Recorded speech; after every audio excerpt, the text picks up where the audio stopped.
హరిప్రసాద్ గారు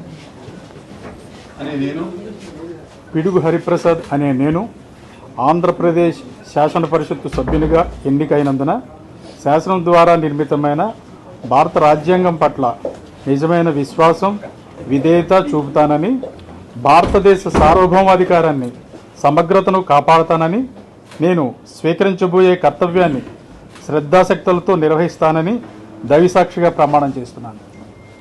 నేను ఆంధ్రప్రదేశ్ శాసన పరిషత్తు సభ్యుడైన పిడుగు హరిప్రసాద్ అనే నేను పరిషత్తు నియమాలకు కట్టుబడి ఉంటానని, వాటిని అనుసరిస్తానని, పరిషత్తు మర్యాదలను పాటిస్తానని, సాంప్రదాయాలను గౌరవిస్తానని దైవసాక్షిగా ప్రమాణం చేస్తున్నాను.